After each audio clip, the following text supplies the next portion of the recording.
nilai density mendekati pendengar. Nah, sebaliknya kalau pendengarnya itu mendekati sumber, barulah dia bertanda positif. Tapi ketika pendengar itu menjauhi sumber, dia akan bertanda negatif, seperti itu ya. Jadi bisa dibilang dari persamaan ini, kita bisa bilang bahwa frekuensi pendengar ini berbanding lurus dengan frekuensi sumber bunyi. Tetapi frekuensi pendengar ini tidak berbanding lurus dengan kecepatan pendengar dan kecepatan sumber bunyi.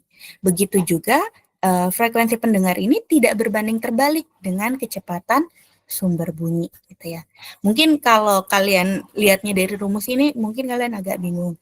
Nah, bisa kita dekati dengan contoh yang tadi saya bilang. Misalnya, pakai analogi suara sirine ambulans, gitu ya. Jadi, ketika sirine ambulans tadi sebagai sumber bunyi, ya, bergerak mendekati kita, si pendengar ini, tadi seperti yang sudah saya sebutkan di kesepakatan awal, gitu ya, maka frekuensi itu akan semakin tinggi, ya dong. Ketika si ambulan tadi mendekati pendengar, kita makin kenceng kan dengar suaranya. Jadi kan frekuensinya makin tinggi. Nah, ketika frekuensi lebih tinggi, maka si kecepatan sumber bunyinya itu akan bernilai negatif. Nah, sebaliknya, ketika sirine ambulans itu menjauhi kita, suaranya kan makin nggak kedengeran kan. Ketika suaranya makin nggak kedengeran itu kan artinya frekuensinya semakin rendah. Nah, ketika frekuensinya semakin rendah, maka bisa kita bilang di situ kecepatan dari sumber bunyi itu bernilai positif gitu. Ya. Nah, ini kalau dari sisi si sumber bunyi gitu ya, ketika sisi sumber bunyi. Nah, berbanding terbalik dengan dari sisi pendengar. Kalau case-nya ini kita rubah dari sisi pendengar, ya, ketika kita sebagai pendengar ini mendekati sumber suara, maka nilai dari kecepatan pendengar itu akan bernilai positif. Kenapa? Karena pada saat itu kita akan semakin keras mendengar suara sirine, atau bisa dibilang tadi frekuensinya semakin tinggi. Nah, sebaliknya, ketika kita menjauhi sumber suara tadi, maka frekuensinya akan semakin rendah. Makanya bisa dibilang, wah ini belum saya ganti. Jadi bisa dibilang di sini harusnya frekuensi kecepatan dari pendengar itu bernilai negatif ketika kita menjauhi sumber suara. Jadi bisa kita bilang di sini efek Doppler itu ya, bunyi itu sebenarnya bisa kita dengar oleh pendengar itu dan akan bisa menghasilkan nilai frekuensi yang semakin besar jika sumber bunyinya itu dan pendengarnya itu juga bergerak saling mendekat gitu ya. Jadi ketika salah satunya menjauhi, ya frekuensinya akan semakin rendah. Jadi intinya ketika kita mau frekuensinya itu makin tinggi, maka dibutuhkan usaha dari kedua belah pihak, maksudnya dari si pendengarnya dan juga dari sumber bunyinya gitu. Jadi nggak bisa sendiri gitu kalau di efek Doppler itu harus usaha dari dua sumber tersebut, dua hal yang berkaitan tersebut, yaitu sumbernya dan pendengarnya, seperti itu. Oke, tentang efek Doppler sampai sini ada yang mau ditanyakan? Masih paham, Bu? Masih paham. Oke, baik, kita coba dekatin dengan contoh soal ya. Oke, jadi ini contoh soalnya. Jadi sebuah ambulans bergerak dengan kecepatan 20 meter per sekon, menjauhi orang di pinggir jalan. Nah, supir ambulans tadi menyalakan sirine dengan frekuensinya 400 Hz. Jika cepat rambat udara pada saat itu adalah 380 meter per sekon, maka berapakah frekuensi yang didengar oleh orang di pinggir jalan? Oke, dari soal ini, apa yang diketahui pertama?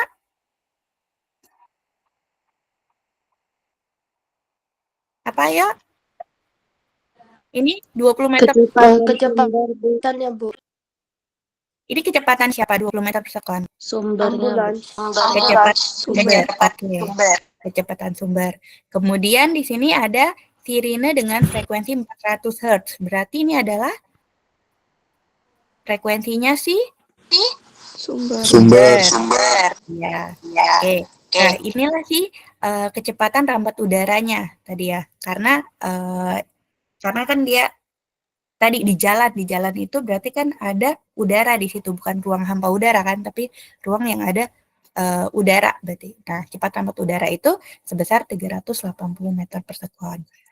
Nah, jadi yang pertama yang harus kita lihat adalah menentukan nilai negatif dan positif tadi. Di situ tadi dibilang sumber bunyi itu menjauh dari pendengar. Nah, seperti yang dibilang di kesepakatan tadi, ketika sumber bunyi menjauh dari pendengar, maka kecepatan sumber itu akan bernilai positif. Nah, kemudian tadi dari soal tersebut disebutkan bahwa pendengarnya diam gitu ya. Jadi bisa dibilang kecepatan pendengar itu sama dengan 0. Nah, barulah kita masukkan ke dalam rumus gitu ya. Jadi karena kecepatan pendengar itu 0, ditambah mau dikurang sama aja kan. Nah, sedangkan kecepatan dari si sumber itu bernilai positif gitu. Makanya frekuensi yang didengar oleh si pendengar itu adalah 380 Hz gitu ya. Jadi tadi seperti yang saya bilang, semakin sumber itu menjauhi pendengar, maka frekuensi akan semakin rendah. Terlihat kan, frekuensinya si sumber itu 400 Hz, sedangkan frekuensi yang didengar oleh pendengar itu hanya 180 Hz gitu. Jadi itu kurang lebih tentang efek Doppler. Ada yang mau ditanyakan sampai di sini?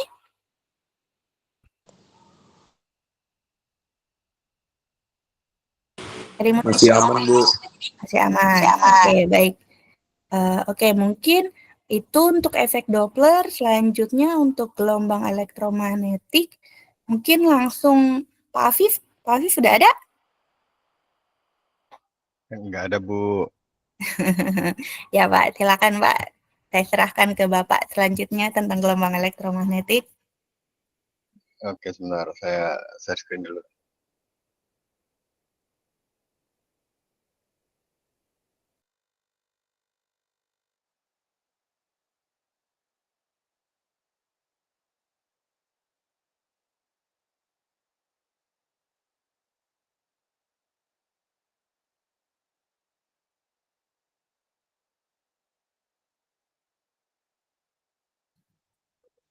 Ya, terima kasih Bu Rahma.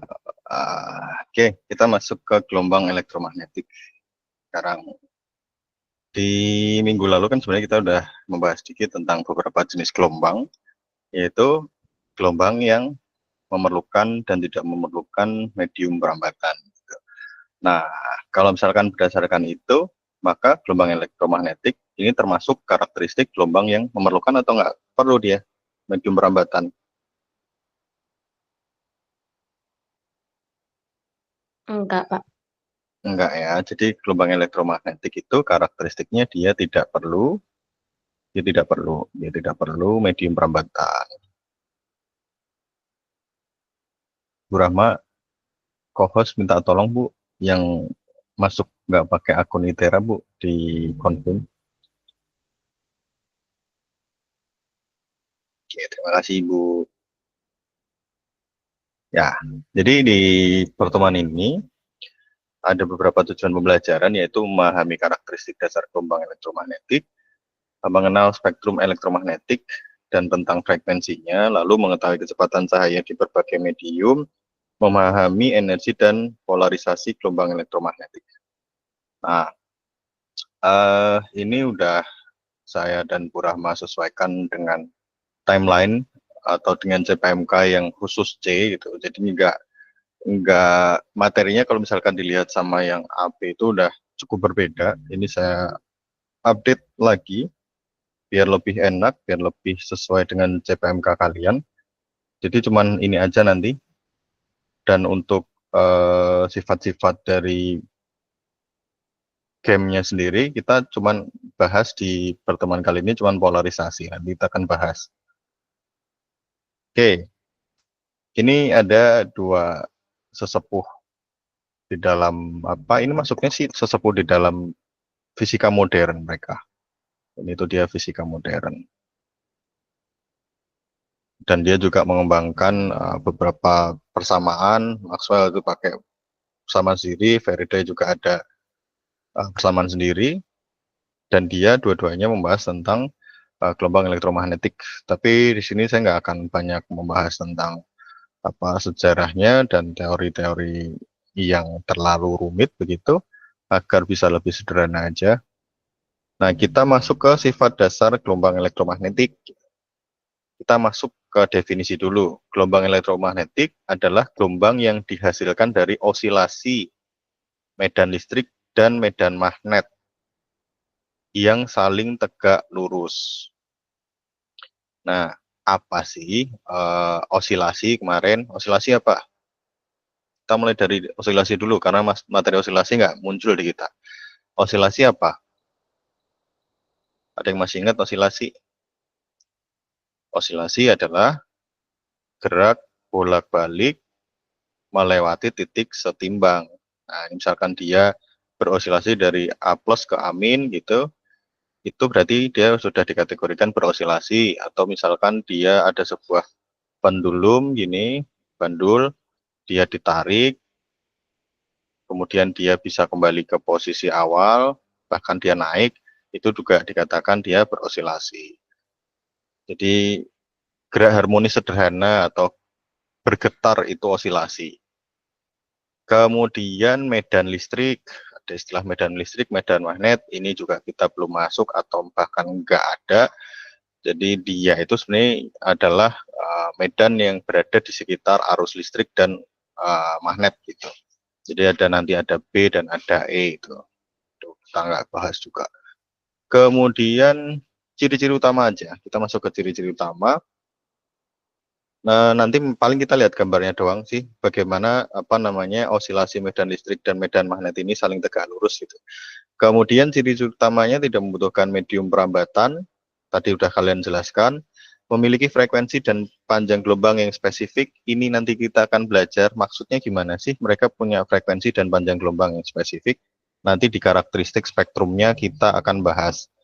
Biar lebih kelihatan sih, kalau begini doang nanti nggak kelihatan. Apa sih bedanya frekuensi dan panjang gelombang yang spesifik terhadap perilaku atau mungkin penampakan dari gelombang elektromagnetik, nanti kita lihat. Kemudian 3, bergerak dalam arah tegak lurus antara medan listrik dan medan magnet. Ini sudah dijelaskan di definisi. Oke, kita masuk ke persamaan yang pertama. Ini persamaan pertama banget. Sifat dasar gelombang elektromagnetik. Persamaan gelombang elektromagnetik di vakum itu dipengaruhi oleh persamaan C sama dengan lambda kali F, di mana lambda sama F ini nggak berubah sih definisinya. Ini panjang gelombang, lambda satuannya M, kemudian frekuensi masih satuannya Hertz. Kecepatan cahaya itu sebenarnya 2,99999 sekian, tapi kita coba bulatkan menjadi 3 kali 10 pangkat 8 meter per second. Udah, berarti kalau mau yang berubah pasti di sini. Karena C ini dia merupakan suatu konstanta. Ini konstanta. Oke ya, di situ. Jadi nanti kalau ada soal ya yang diubah adalah lambda sama F-nya aja. Untuk C nggak usah berubah. Kalau mungkin ini baru ya, saya nggak tahu deh di SMA itu update-nya seperti apa untuk gelombang elektromagnetik. Jadi bisa sambil kita refresh lagi. Contoh soal, sebuah gelombang elektromagnetik memiliki panjang gelombang 500 nanometer. Nanometer itu berapa kalau dikonversi menjadi meter? Atau nano deh, nano itu berapa skalanya? Nano itu skalanya 10 pangkat 9. Ini nano. Kalau mikro, kalian harus mengalihkan dengan 10 pangkat min 6. Itu mikro. Lalu C-nya adalah 3 kali 10 pangkat 8. Maka untuk C F-nya sama dengan, tunggu, ini bukan F nih, saya salah nih. Lambda. F-nya sama dengan C per lambda. Kita peroleh dari 3 kali 10 pangkat 8 dibagi 500 kali 10 pangkat min 9. Nah, ini ya simpel sih sebenarnya. Kalau misalkan mau dijabarin, kalian misalkan nggak bawa kalkulator, ya tinggal 3 kali 10 pangkat 8 dibagi dengan 5 kali 10 pangkat 2 gitu, dikali dengan 10 pangkat min 9, sama dengan kita punya yang atas itu jadi 3/5 dikali 10 pangkat 8 dikurang 2 ditambah 9. Kayaknya sih begitu. Nanti hasilnya dapat ini.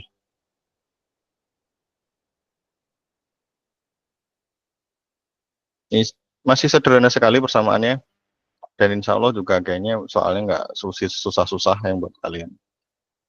Saya nggak masukin yang pakai diferensial, nggak pakai sin kostan di sini. Meskipun kalau misalkan kemarin apa namanya persamaan gelombang kemarin kita punya Y sama dengan A sin atau akos misalkan pakai akos untuk yang gelombang, akos omega T min Kx, ini persamaan umum gelombang ya.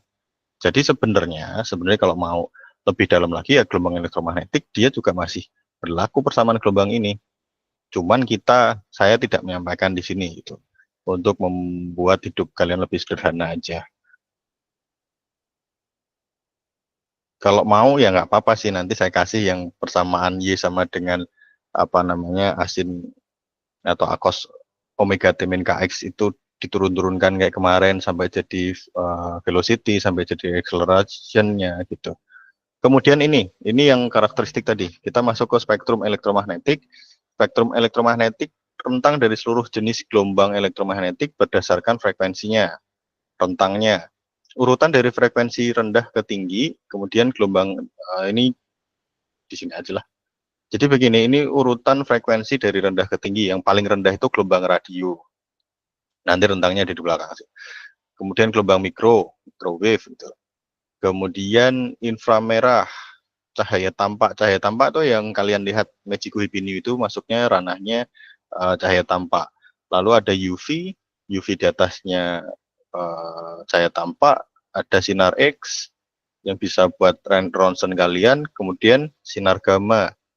Sinar gamma beberapa juga di medis ada dipakai, tapi kita nggak membahas Hawk di sini. Kita nggak bahas. Kan dia merupakan sosok yang apa namanya terpapar oleh sinar gamma akhirnya menjadi karakter fiksi itu. Ini kita nggak bahas ke sana. Nah, ini penjabaran yang lebih kelihatan, cuman nggak usah semua aja kita lihat.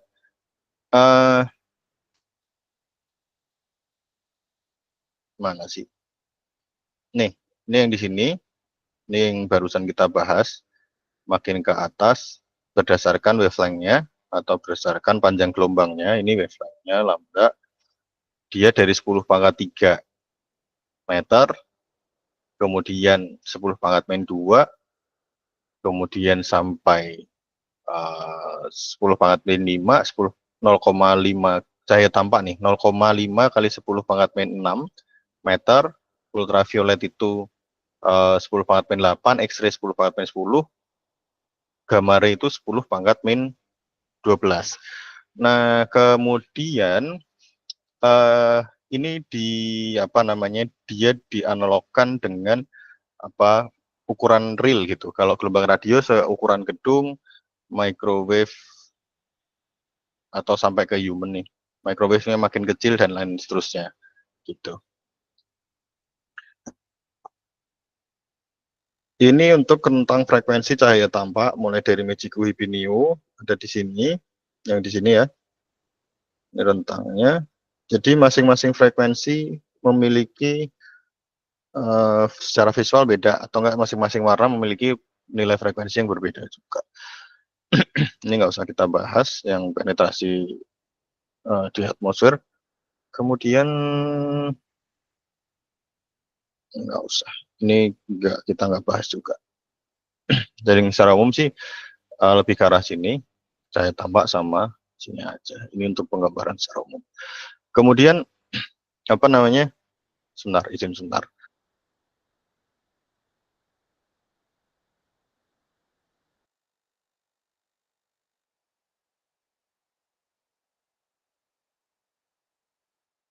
Oke, kita masuk ke cahaya gelombang elektromagnetik. Jenis gelombang elektromagnetik dan penggunaannya.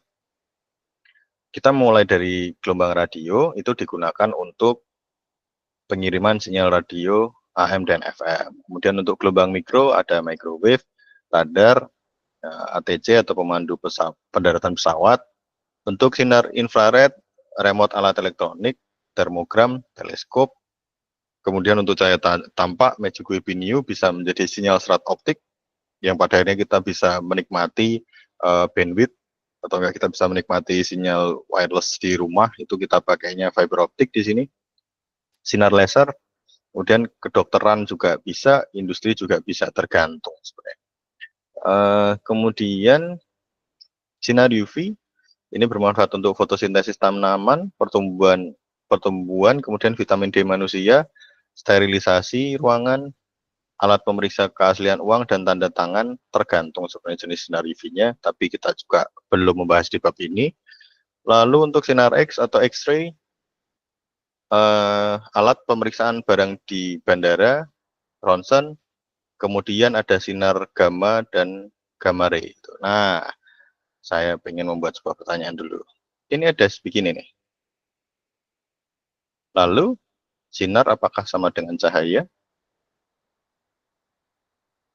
Kalau sinar itu jadi ray, cahaya itu jadi light.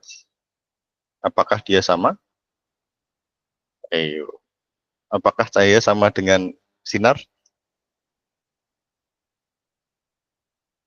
Ada yang pernah nggak sih sinar sama cahaya sama nggak? Kalau misalkan kita bicara laser, ya ada laser di sini. Mana laser? Sinar laser. Laser itu apa sih? Nah, laser itu bukan laser kecil begitu ya. Laser itu sebenarnya huruf besar. Karena ini singkatan. Laser itu singkatan. Jadi laser itu light amplification. SR-nya apa ya? Saya lupa. Jadi di sini ada light amplification. Jadi di sini ada light, cahaya. Sedangkan X-ray itu sinar X, bukan X-light, bukan laser gitu, ray amplifier gitu. Enggak, kenapa beda? Nah, ini kalian harus tahu nanti. Dimana cahaya itu adalah gelombang yang merambatnya, sedangkan nanti sinar itu di sebenarnya kalau misalkan skala apa namanya? Skala spektroskopiknya nanti kalian bisa lihat di antara apa namanya? Gelombangnya itu ini nanti juga akan ada garis-garis tegak lurus di permukaan. Nah, nanti yang muncul dari garis-garis tegak lurus ini, inilah yang disebut sebagai ray. Sedangkan yang ini, itu cahayanya. Ya, konsep dasar aja lah, tambahan aja. Oke, biar kita makin cepat selesai. Contoh penerapan ini sudah ada. Gelombang elektromagnetik. Nah, ini gambar gelombang elektromagnetik. Tadi kita di depan membahas ada yang namanya, ini kalau diperpanjang begini ya. Dan jangan lupa, gelombang elektromagnetik ini gelombang yang bekerja pada bidang 3 dimensi. Jadi, X-nya mana ya? Misalkan ini X-nya, ini Y-nya, ini Z. Jadi dia tuh aksisnya sekarang 3 dimensi. Tadi kan dikatakan bahwa dia adalah getaran yang merupakan hasil tegak lurus dari gelombang, medan listrik sama medan magnet. Ya ini, merah sama biru ini salah satunya adalah medan listrik, yang satunya medan magnet. Jadi misalkan ini adalah medan listrik, yang biru ini dia menjadi medan magnet. Udah kan tegak lurus gitu. Nah ini terjawab secara visualnya kenapa tadi di awal kita bilang, kok malah belakang. Kita di depan bilang gitu, kalau gelombang elektromagnetik adalah gelombang yang dihasilkan dari osilasi medan listrik dan medan magnet yang saling tegak lurus. Gitu. Dan dia akhirnya masuknya gelombang transversal apa longitudinal kalau gambarnya seperti ini. Kalau seperti ini gambarnya, maka game itu masuk longitudinal apa transversal. Apa itu kemarin tuh? ada yang namanya transversal sama longitudinal. Ingat, kalau arah rambatnya, ini arah rambat ya, jadi dia merambatnya ke kanan gitu. Tegak lurus dengan arah osilasi, naik turun itu adalah osilasinya, ini rambat, dan kalau dia tegak lurus, maka dia termasuk gelombang transversal. Tapi kalau misalkan dia rambatnya ke kanan, kemudian osilasi ke kanan, misalkan seperti gelombang pada Slinky, itu dia masuk ke kategori gelombang longitudinal. Jangan lupa ya. Keterkaitan antara medan listrik dan magnet menjalar melalui ruang. Semua gelombang elektromagnetik menjalar dengan kecepatan 3 kali 10 pangkat 8 meter per second. Ini kayaknya saya lupa ada di soal TOT atau enggak di soal atau di kemarin ada. Jadi yang pakai microwave itu ada kemarin. Kalau misal di sini ada banyak gelombang elektromagnetik gitu jenis-jenisnya, secara umum, ini bilang secara umum dulu ya, secara umum dia itu akan bergerak dengan kecepatan yang mendekati kecepatan cahaya, yaitu 3 kali 10 pangkat 8. Dibilang mendekati ya, enggak exactly 3 kali 10 pangkat 8, tetapi kita boleh menggunakan 3 kali 10 pangkat 8 untuk menentukan V dari masing-masing gelombang di sini. Itu yang perlu diingat gitu. Ini checklistnya di sini. Real numbernya ini enggak usah lah ini.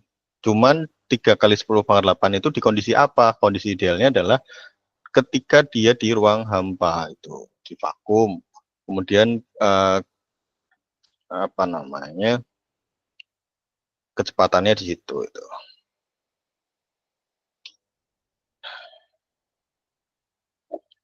Apalagi ini. Oke. Ini Maxwell dari Skotlandia memberikan seperangkat formula muatan listrik, arus dan medan listrik sebagai medan magnet. Ini kayaknya nggak saya bahas. Ini nggak usah. Ini nggak ada. Kemudian formula tersebut menegaskan keterkaitan antara kelistrikan dan kemagnetan. Maxwell merumuskan 4 penamaan yang terkenal mengenai medan listrik dan medan magnet. Ini nggak usah juga. Kemudian sumber gelombang elektromagnetik, osilasi harmonis, atau kalian kenalnya dulu GHS. GHS apa? Masih ada yang ingat nggak GHS? Gerak harmonis sederhana, Pak. Tuh. Jadi kalau kalian dengar osilasi harmonis atau GHS, dia sama.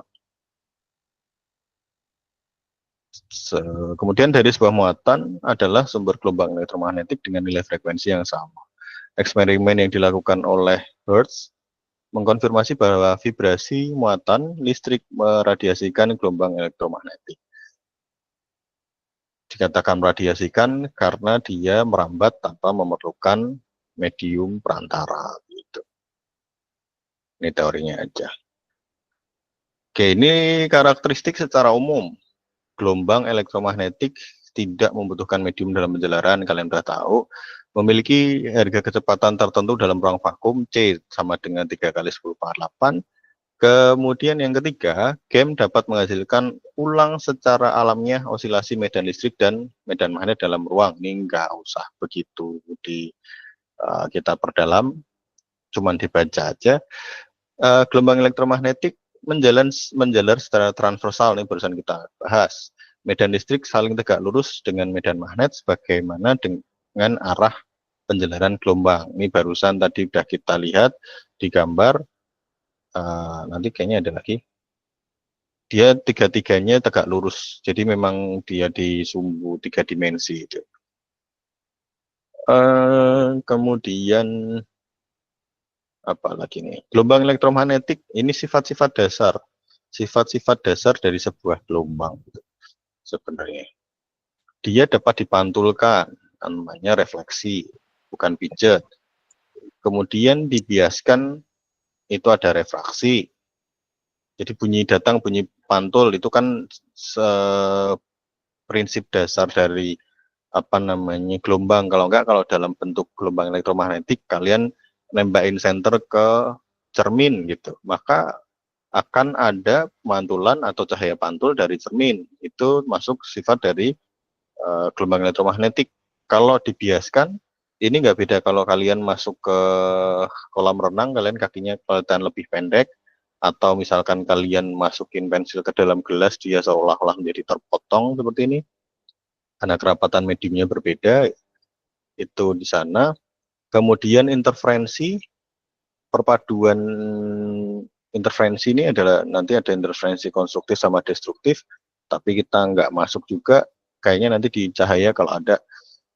Jadi di sini nggak beda kalau kalian dulu belajar bahwa spektrum cahaya tampak itu secara keseluruhan akan bersatu menjadi putih, yaitu cahaya polikromatik yang terdiri dari 7 warna. Sedangkan si Magic Wave New itu namanya cahaya monokromatik, yaitu hanya terdiri dari satu panjang gelombang. Kemudian ini pelenturan, ini pembelokan juga. Kemudian pengutupan dipolarisasikan. Nah, polarisasi ini yang akan kita bahas di pertemuan ini. Lanjut, mempunyai energi sesuai dengan frekuensi gelombangnya. Nanti kita lihat kenapa kok bisa ada persamaannya juga. Lalu memiliki sifat partikel atau dualisme gelombang sebagai cahaya dan partikel. Ini dualisme cahaya atau dualisme partikel dari gelombang elektromagnetik. Jadi dia bisa dianggap sebagai partikel yang bergerak. Di pertemuan kemarin kita juga udah melihat bagaimana gelombang elektromagnetik atau gelombang itu bisa bergerak dari vibrasi atau enggak pertukaran energi dari partikel yang bertuburkan itu sebenarnya. Lalu kita masuk ke ini gambar yang secara umum lagi tadi. Jadi gambarnya diperjelas. Ini E, medan listrik. Untuk yang B-nya ini adalah medan magnet. Dia sudah tegak lurus. Yang E itu di sumbu Z. Yang B ini di sumbu Y. Jadi kalau dilihat ini dia sebenarnya sudah tegak lurus begini. Kemudian E terhadap arah rambat dia juga tegak lurus. B terhadap arah rambat dia juga tegak lurus. Nah, ini saling tegak lurus semua. Makanya dia masuk kategori gelombang transversal. Ini kalau begini mungkin kurang kelihatan, kita coba rotate sedikit itu biar dimensinya lebih kelihatan, masuk ke sono. Ini sama aja. Ya, kita masuk ke polarisasi atau pengkutupan. Kok bisa sih ada nama polarisasi itu? Kalian kan, kalau saya mau tanya dulu, kalau misalkan di siang hari terik gitu, kalian pakai kacamata jenis apa biasanya? Kacamata hitam. Kacamata hitam. Kacamata hitam itu disebut sebagai kacamata polarizer kan? Kacamata polarisasi sebenarnya. Nggak usah kita bahas yang apa fotokromik atau bluekromik atau mungkin bahkan dulu istilahnya awal ada yang autogrid dan lain-lain, terserah. Prinsipnya sama sebenarnya ketika kita pakai yang fotokromik pun dia sebenarnya dia berubah menjadi lensa polarisator. Kalian kalau pakai kacamata hitam kok bisa jadi redup gitu. Kenapa kok dia bisa memangkas panjang gelombang? Nah, ini yang kita lihat gitu. Jadi di sini enggak, ini masih belum kelihatan kalau begini. Jadi itu sebenarnya gini. Ini yang di sini arahnya mana ya? Nanti di belakang ada, ini aja deh. Nah, ini aja deh. Jadi polarisasi itu awalnya gelombang itu ada yang bergerak di atau berosilasi di sumbu Y dan ada yang berosilasi di sumbu Z. Tapi kalau misalkan polarizernya dibuat tegak lurus terhadap Z atau mungkin kita bilangnya sejajar dengan sumbu Y, di sini kita pasang polarizernya seperti di gambar ini, maka hanya panjang gelombang yang dia itu sejajar dengan polarizer yang bisa diterima oleh mata. Ini yang kalian misalkan ke optik ya, ke optik, ke tukang bikin kacamata, sekarang itu kan rata-rata begini ya, dia punya lensa, kemudian dia apa namanya, dia ambil senter UV itu disenterin ke lensanya gitu. Kalau misalkan dia bilang anti UV, maka harusnya di bawah sini tidak ada bayangan dari laser yang kita punya. Itu juga dia namanya mempolarisasi atau enggak bahkan memfilter salah satu panjang gelombang. Ya kenapa kok si cahaya biru tadi nggak bisa masuk? Ya karena dia tidak sejajar dengan polarisatornya gitu. Jadi yang bisa masuk cuman yang sejajar. Jadi ada dua kemungkinan ini. Dia sama sekali tidak diterima atau ini ya, ini juga bisa. Jadi awalnya dia ada dua, satu ke atas, satu ke samping. Ini berarti ke Y, ini ke Z. Kita punya polarisatornya di sumbu Y. Maka yang bisa masuk hanya panjang gelombang yang arahnya pada sumbu Y. Lalu gimana Pak kalau misalkan kita punya begini, enggak begini ya. Kalau misalkan kita punya mana pena saya? Misalkan kita kasusnya seperti ini. Oh, sekarang polarisatornya ke arah sumbu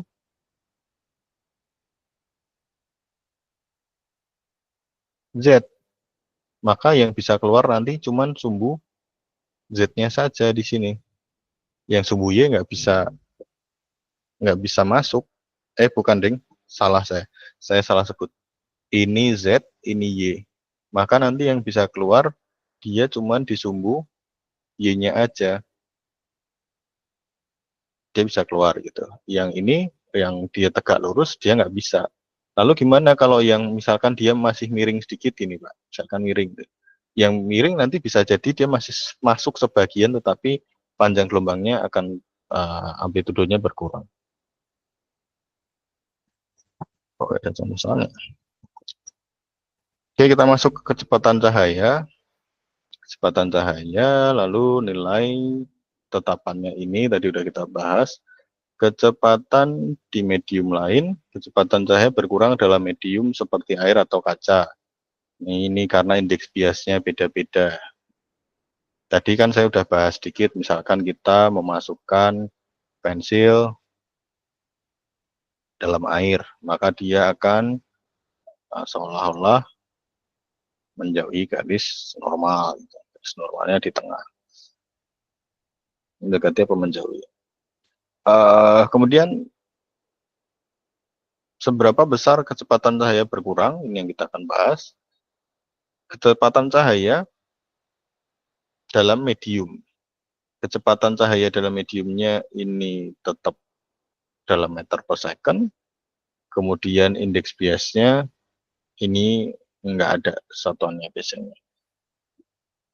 Sebagai informasi, indeks bias di ruang hampa itu 1, ini idealnya, kondisi idealnya. Kemudian indeks bias di air N mendekati atau enggak sebanding dengan 1,33. Lalu cahaya bergerak lebih lambat dibandingkan di ruang hampa. Contoh lagi nih, misalkan jika indeks bias kaca adalah N sama dengan 1,5, berapa kecepatan cahaya di dalam kaca? Ini berarti kita tinggal pakai V sama dengan apa tadi persamanya? V sama dengan C per N. Maka tinggal 3 kali 10 pangkat 8 dibagi 1,5. Kita peroleh 2 kali 10 pangkat 8 di sini. Sampai sini masih bisa diikutin ya.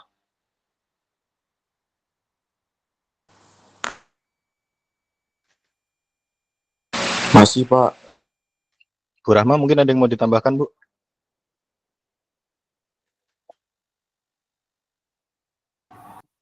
Lanjut, Pak.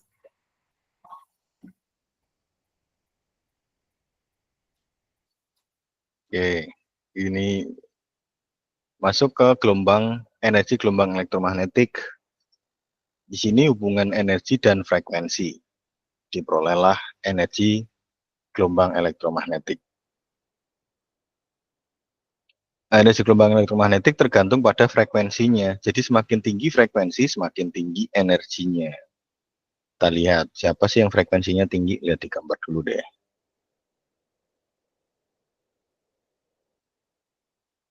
Misalkan di sini ada cahaya ungu gitu. Cahaya ungu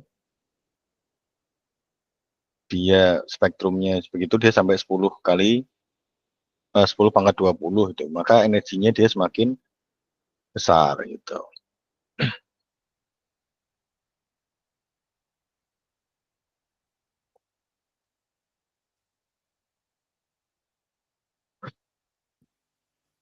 Ada H dan F sekarang.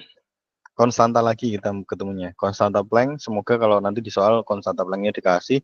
Kalau enggak ada, silahkan dihafalkan bahwa konstanta Planck-nya adalah 6,63 kali 10 pangkat min 34. Kenapa saya bilang hafalkan? Karena kayaknya sekarang udah nggak boleh pakai cheat sheet. Jadi kalian harus menghafal. Tapi semoga kalau misalkan nggak suruh menghafal, ya kalian konstantanya dikasih. Frekuensi gelombang ini dalam Hertz, energi dalam Joule. Contoh sinar gamma memiliki energi yang lebih besar daripada gelombang radio karena frekuensinya lebih tinggi. Makanya sinar gamma biasanya bisa digunakan sebagai radiasi pengion gitu. Kenapa bisa begitu ya? Karena dia energinya lebih tinggi daripada gelombang radio. Pernah nggak dengar ada orang terapi medik ya, misalkan di dalam medik terapi kanker menggunakan gelombang radio? Ini masih sangat jarang atau bahkan enggak, karena biasanya semakin rendah itu ya paling dia kalau dibilang energinya cuma bisa nembus kertas gitu, sampai nggak sampai kertas, mungkin malah sampai sekian doang itu energi tembusnya. Ini tapi kita nggak bahas energi tembusnya. Kemudian contoh hitung energi foton untuk cahaya dengan frekuensi 5 kali 10 pangkat 14 Hz di sini. Konstanta Planck-nya, jadi E sama dengan, kita kan pakai E sama dengan H, H-nya H kecil.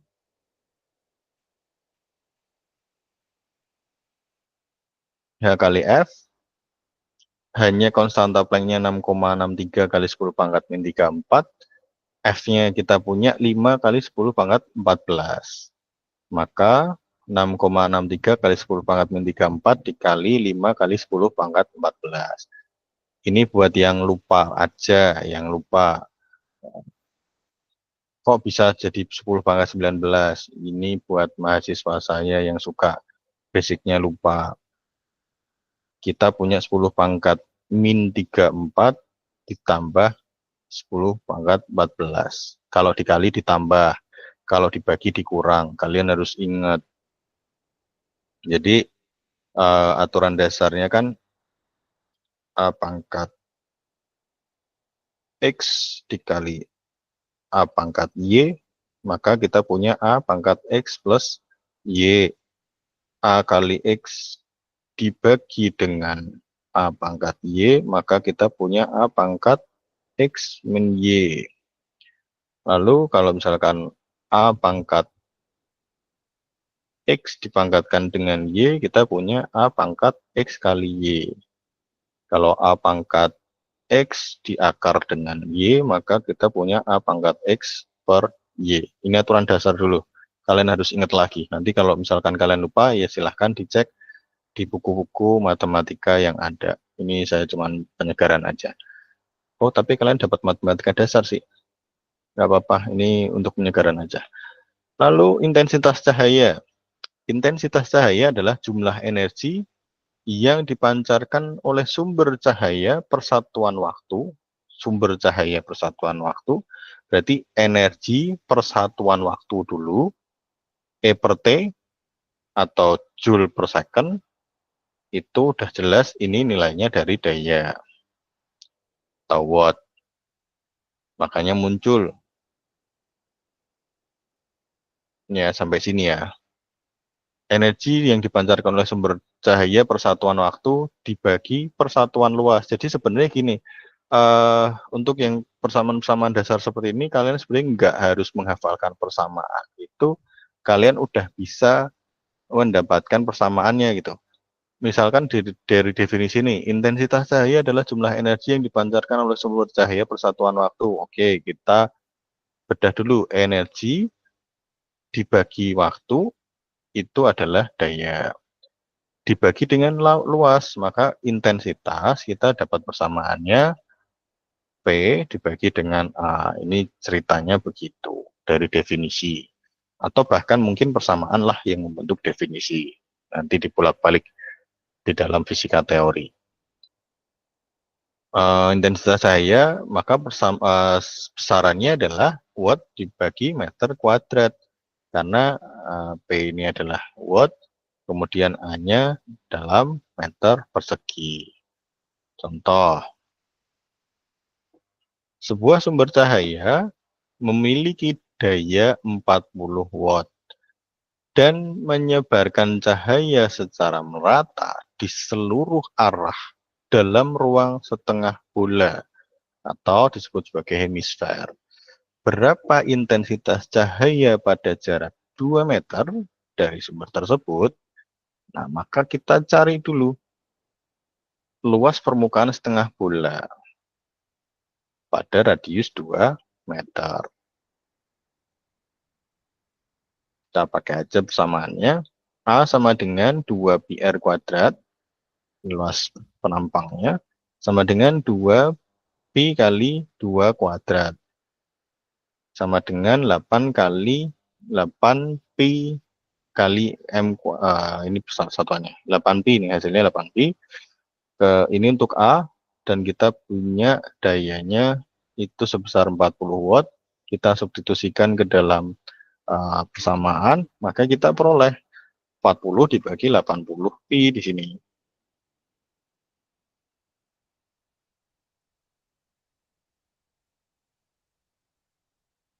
Maka nanti kalau dihitung pakai kalkulator,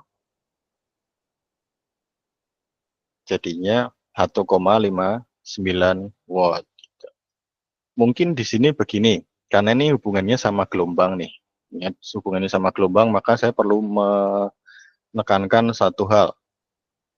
Nilai pi, ini kan kalian biasa pakai 3,14 atau mungkin 22/7 gitu.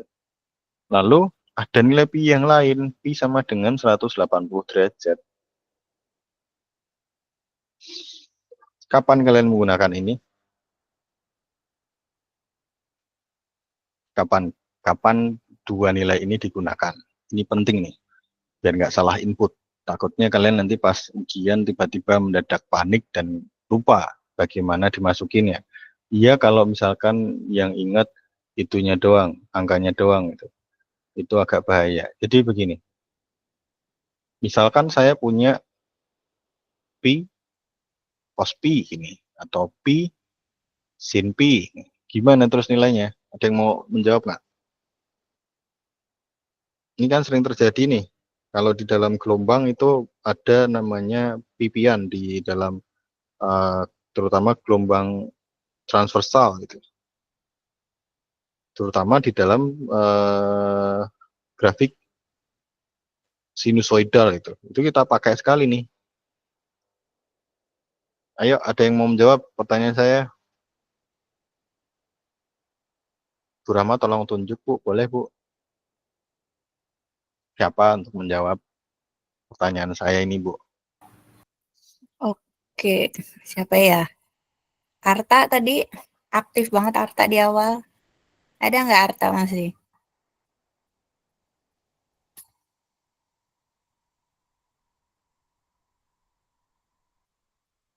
Nggak ada. Berarti nanti Arta saya tandain ya. Nggak ada suaranya. Coba siapa lagi ya? Coba kalau Aska, ada nggak Aska?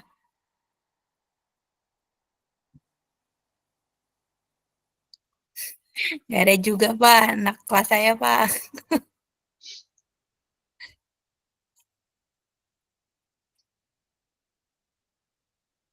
Ini 140 mahasiswa loh, Bu.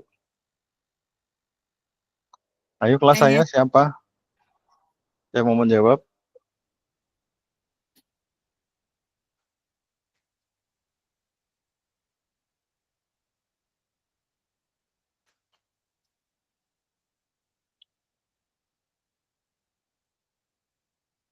Ini simpel nih, tapi di gelombang kita sering ketemu nih. Karena kita masih dalam pembahasan gelombang, perlu banget kalian bisa menjawab pertanyaan saya yang ini.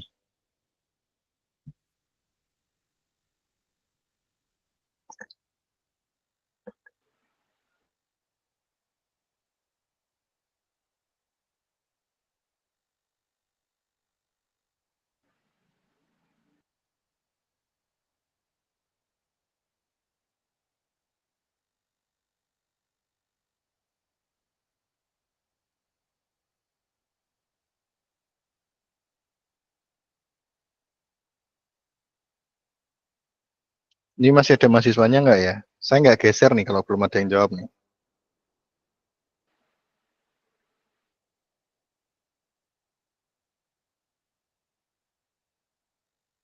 Putus-putus. Saya yang putus-putus ya? Nggak, pakai ini aja, pakai voice aja, silahkan. Ini kan saya punya kasus nih. Kalau P cos P, angkanya berapa yang mau kalian masukkan? 180. Yang mana? Jadi bacanya gimana? 180 cos 180. Oke, itu Ingrid. Ingrid bilang 180 cos 180. Komang, silahkan. Untuk pi yang di depan kita pakai pi yang 3,14 atau 22/7. Terus untuk cos pi-nya kita pakai yang cos 180 atau sin 180, Pak. Oke. Tuh, ada lagi nggak? Tadi ada bunyi resen lagi nih.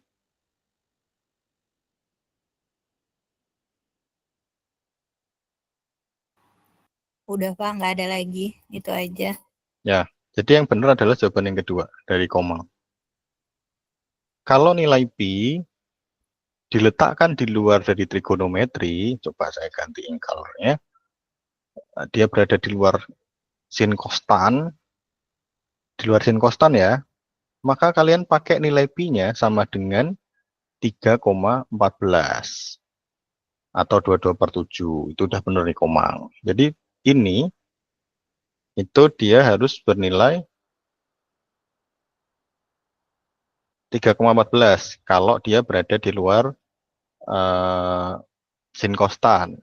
Tapi kalau di depan ya, intinya kalau dia ditulis di depan sin, di depan cos, maka dia berubah nilainya menjadi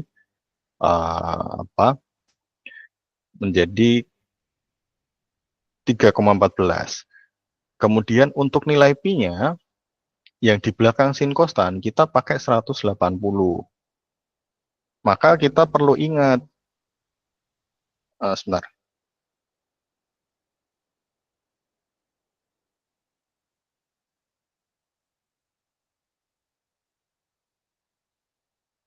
Jadi kita perlu ingat satu hal. Kita kemarin kan punya persamaan gelombang tuh, kita punya persamaan gelombang. Kita punya persamaan gelombang atau bahkan mungkin dari getaran itu juga kurang lebih terjadi penurunan yang sama ya. Misalkan kita punya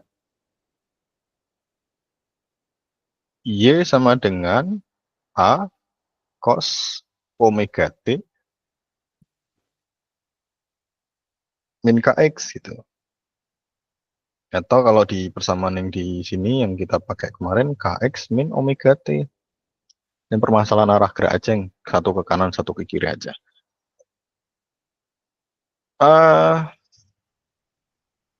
Kalau misalkan ternyata persamaannya kita punya persamaan ini bentuknya ada yang bisa diganti, misal bisa diganti dengan pi. Nilainya dengan pi gitu.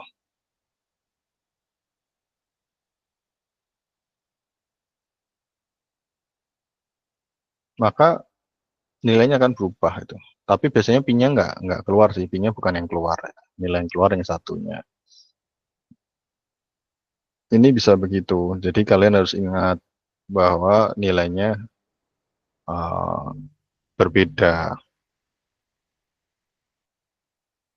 Jadi tolong besok kalau misalkan ujian, kalian belajar cara pakai kalkulator saintifik kalian. Kalian harus ngecek apakah ketika kalian mencet sin 180, sin pi itu, sin P, maka sistem di kalkulator kalian akan menginput apa? Sin 180 gitu. Ini yang harus kalian pastikan, bukan sin 3,14. Ini harus dipastikan dulu. Coba aja kalian kulik sendiri kalkulatornya. Karena nilainya beda. Nilainya beda. Jadi kalau misalkan kalian masukkan sin pi per 2 itu bisa sama dengan 1, maka ya ini udah masuk ke trigonometri. Kalau tapi dia nggak 1 tapi 0, sekian atau berapa gitu ya, mungkin yang diinput adalah 3,14. Ini di mode apa namanya, mode kalkulatornya biasanya ada. Lalu ini tambahan lagi polarisasi gelombang, kayaknya saya salah geser slide, makanya kok aneh ada nyempil polarisasi gelombangnya. Polarisasi gelombang, polarisasi adalah proses pengaturan arah osilasi medan listrik dan gelombang elektromagnetik. Jenis polarisasi linier itu medan listrik berosilasi dalam satu arah saja. Kemudian polarisasi sirkuler medan listrik berosilasi dalam lingkaran. Ini enggak kita bahas, cuman baca aja. Aplikasi polarisasi kacamata polaroid mengurangi silau dengan memblokir sebagian arah cahaya yang terpolarisasi. Ya, bagaimana, Aziza?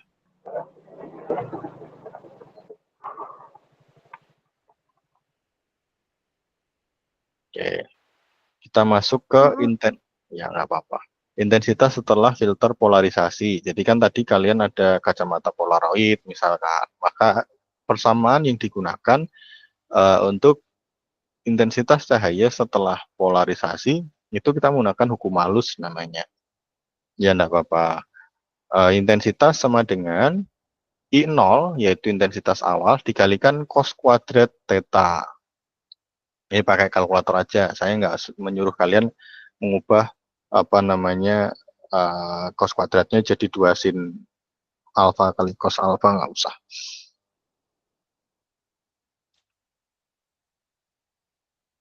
Contoh, cahaya tak terpolarisasi dengan intensitas 80 watt per meter persegi melewati filter polarisasi yang membentuk sudut 45 derajat.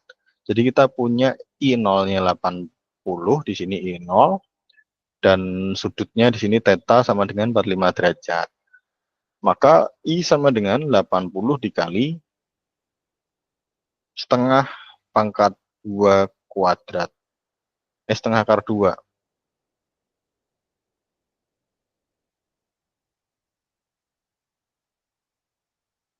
Ini salah input nggak sih? Saya kok ragu. Ya intinya nanti dimasukin aja nilainya.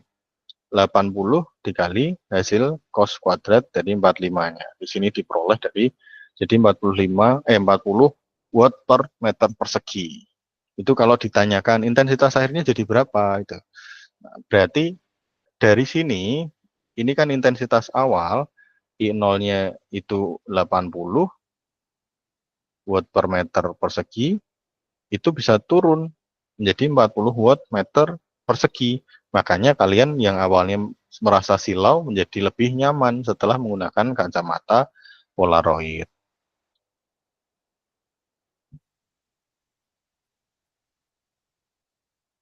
Ini enggak sih, saya enggak kasih ini. Cuman kalau mau dilihat aja boleh. Ini enggak, karena beda ini, beda jam PMK-nya. Gelombang elektromagnetik berbentuk sinusoidal. Sinusoidal itu ya begini tadi, sinusoidal. Dengan frekuensi 40 Hz, merambat dalam arah sumbu X di ruang hampa. Tentukan panjang gelombang dan periodenya. Jika pada suatu saat medan listrik mencapai nilai maksimum 750 Newton per kolom, ini enggak, ini kita enggak, ini enggak ada di JPMK kalian.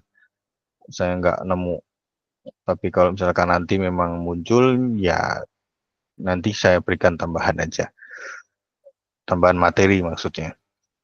Tentukan bentuk fungsi gelombang medan listrik dan medan magnetnya. Nah, ini yang versi A sama B ya, kita tonton aja. Jadi memang udah saya cukup turunkan kesulitannya.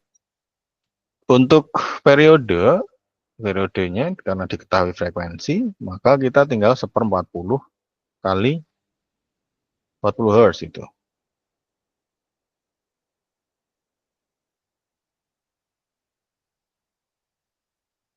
Ini kok ada yang kurang ya. Ini nggak tahu nih, nggak jelas muncul 10,7-nya dari mana. Maka diperoleh 2,5 kali 10⁸ second. Ini harusnya kalau misalkan mau begini, ini soal ini dari yang ini dari TPB sih. Ini harusnya 40 kali 40 lagi.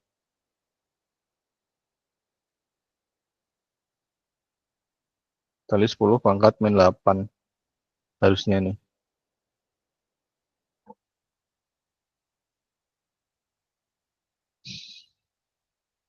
Panjang gelombang. Ingat, V itu kemarin diperoleh dari lambda kali F. Dan di sini V-nya adalah kecepatan cahaya. Maka si lambda kalau berhitung ya tinggal kecepatan cahaya dibagi sama frekuensi. Di sini diperoleh 7,5 meter. Ini nggak usah nih. Tuh masih muncul kan? E max sama dengan E cos Kx min omega T. Ini dari persamaan gelombang. Kemudian B-nya juga B max cos Kx min omega T. Ini bentuk persamaan gelombangnya. Ini untuk menentukan vektor posisi sebenarnya. Gelombangnya sedang ada di mana, atau enggak partikel yang mau diidentifikasi yang lagi di posisi di mana itu. Ini nggak usah. Habis. Sampai sini ada yang mau ditanyakan dulu, silahkan bertanya, beneran deh. Yang bagian ini silahkan bertanya. Saya berikan kesempatan untuk bertanya karena waktunya juga masih cukup lama, silahkan. Kalau ada yang mau didiskusikan, boleh bisa ditanyakan ke saya atau Bu Rahma. Atau Bu Rahma mau ngajuin pertanyaan ke anak-anak, Bu?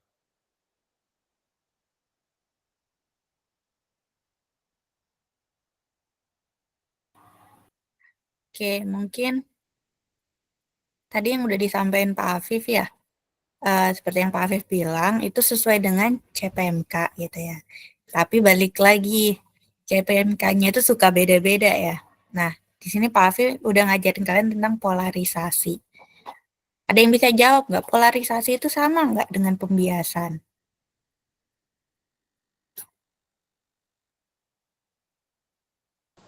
Ayo, oke, silakan Komang. Berbeda, Bu. Kalau polarisasi itu dia penutupan, kalau pembiasan itu dia refraksi, Bu. Refraksi. Oke, pembiasan refraksi. Nah, kalau dalam konsep gelombang elektromagnetik, apakah pembiasan itu bisa terjadi? Bisa, Bu. Oke, baik. Berarti dalam case ini pembiasan itu yang tadi udah disampaikan oleh Pak Afif kan, misalnya yang paling gampang adalah di kolam kan ya. Misalnya kalian lihat ke dalam air gitu ya.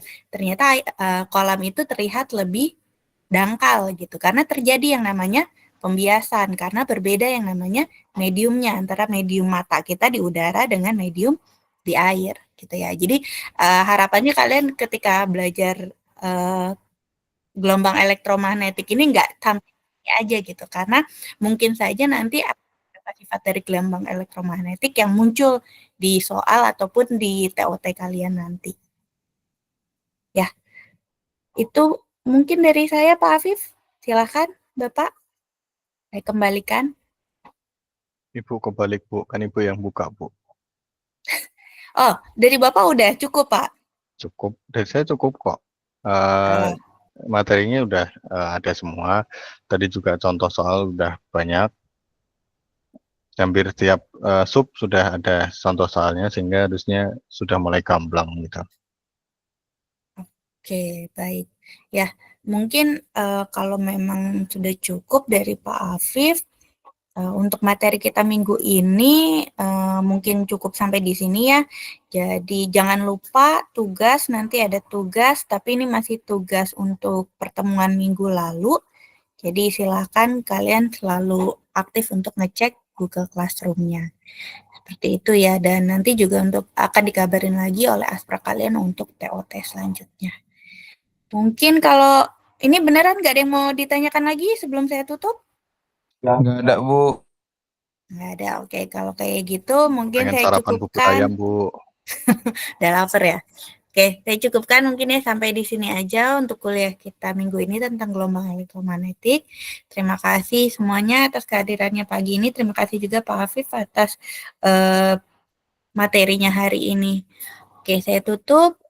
Terima kasih semuanya. Wassalamualaikum warahmatullahi wabarakatuh. Waalaikumsalam warahmatullahi wabarakatuh.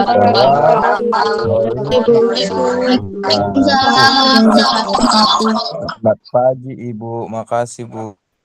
Yuk. Makasih Pak, Bu. Makasih, Ibu. Pak, Bu. Bu mau nanya dong Bu, Kenapa baru nanya sekarang? buat absen gimana ya Bu?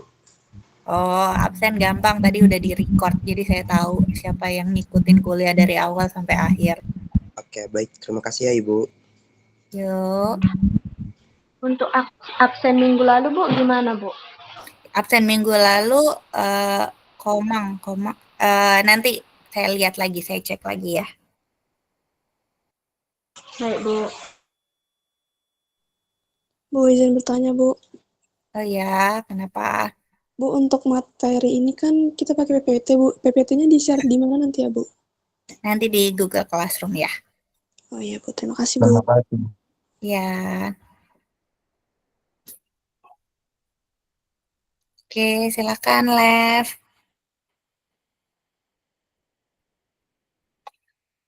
Yang nggak keluar berarti dia cuma ditinggal doang nih absen Cuma ini. tinggal aja, makanya kita lihat. Terima kasih Bu. Yuk. Ibu doang nih yang diterima kasih ini. Iya loh, bapaknya loh yang ngasih kuliah lebih panjang.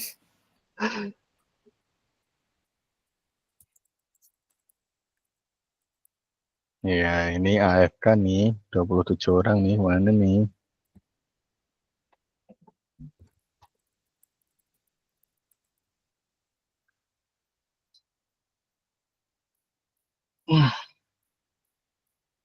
Kenapa Komang nanya lagi?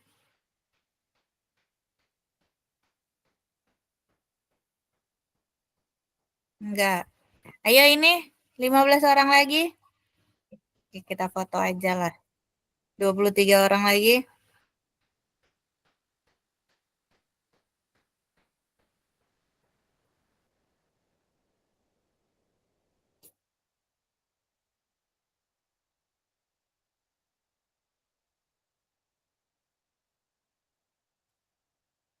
Oke, silakan, Lev.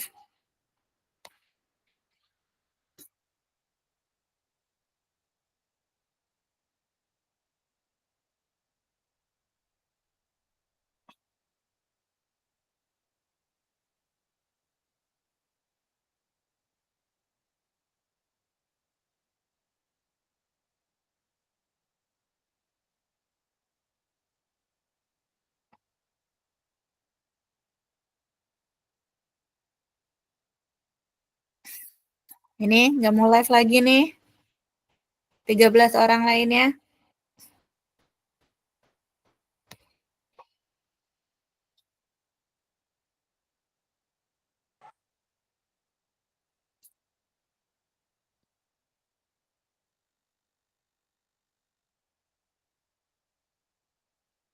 Oke, di screenshot berarti ini yang nggak ngikutin kuliah.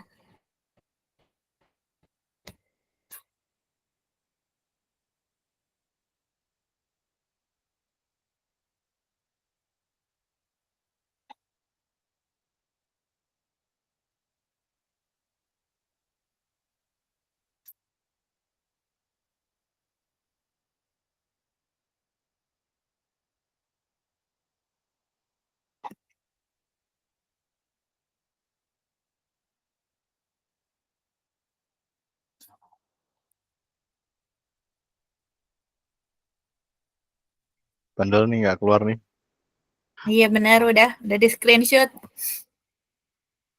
Oke, Terima kasih Pak Afif. Apa Mari sih, kita Bu? tutup. Ngantuk, Bu. Masih sampai jam 5 nih, Bu. Kita stop dulu recordingnya. Siapa yang nge-stop ya? Aku ya? Iya, di stop Pak, baru bisa ditutup. Enggak dong, auto dong.